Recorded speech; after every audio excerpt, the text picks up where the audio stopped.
Anousheh مر کر بھی سکندر کے دل و دماغ پر اس قدر سوار ہو چکی ہے کہ اسے اپنی بیوی عریشے میں بھی انوشے کا چہرہ نظر آ رہا ہے۔ ڈرامے کے نیکسٹ ایپیسوڈ میں آپ لوگ دیکھیں گے کہ کس طرح سے سکندر جب آتا ہے عریشے کے پاس اور عریشے سکندر سے اپنا منہ چھپانے کی کوشش کرتی ہے، یہ کہہ کر کہ میرے جو ارمان کل رہ گئے تھے وہ آج میں پورے کروں گی۔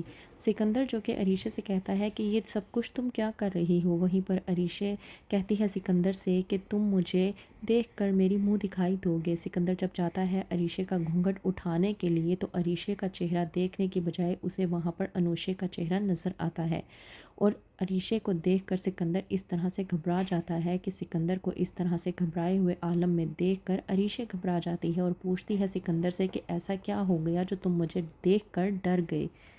سکندر جو کہ عریشے سے بلا جھجک کہہ اٹھتا ہے کہ انوشے تم یہاں پر کیا کر رہی ہو۔ انوشے کا نام سننے کے بعد عریشے کو بے حد غصہ آ جاتا ہے اور وہ سکندر پر بھڑکتی ہے اور کہتی ہے کہ تم نے انوشے کو اپنے دل و دماغ پر اس قدر سوار کر لیا ہے کہ تمہیں ہر جگہ صرف وہ دکھائی دے رہی ہے۔ وہیں پر دوسری طرف علیزے جو کہ غم سے نڈھال ہو چکی ہے اور کہتی ہے کہ مجھے اس درد نے اس قدر چور کر کے رکھ دیا ہے کہ اس نے میری روح کو چھلنی کر دیا ہے۔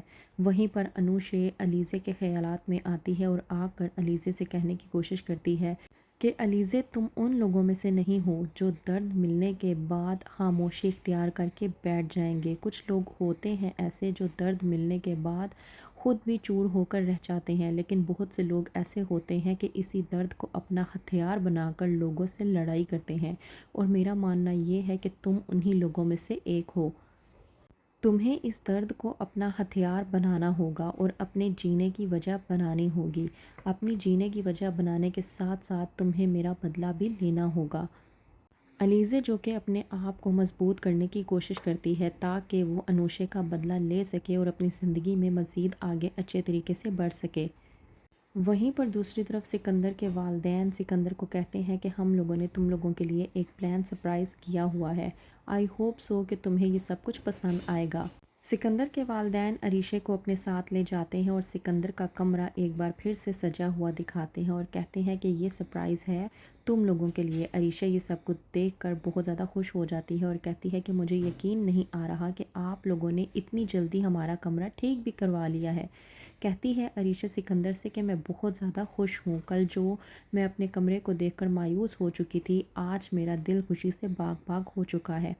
وہیں پر دوسری طرف علیزے اپنی دوست حمیرہ سے کہتی ہے کہ مجھے جینے کی وجہ مل چکی ہے، میں نے فیصلہ کیا ہے کہ میں جاب کروں گی اور مجھے جاب بھی مل چکی ہے اور آج میں جاب کا انٹرویو دینے کے لیے جا رہی ہوں۔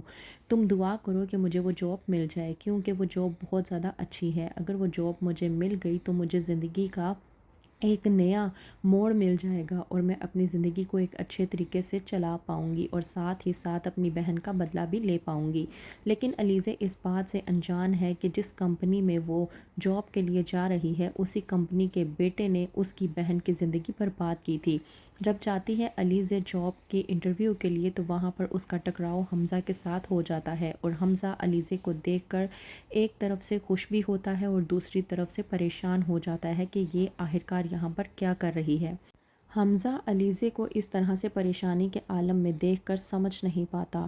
علیزے جس کی آنکھوں میں صاف صاف آنسو دکھائی دے رہے ہوتے ہیں اور چہرے سے پریشانی نظر آ رہی ہوتی ہے، تو کیا کرے گا حمزہ؟ کیا علیزے کو جاب دے دے گا بغیر کسی انٹرویو کے؟ اور کس طرح سے علیزے سکندر کا پتہ لگوا کر اس سے اپنی بہن کا بدلہ لے گی؟ کیا ہوگا آگے؟ مزید جاننے کے لیے دیکھتے رہیے ڈرامہ سیریل مہرہ۔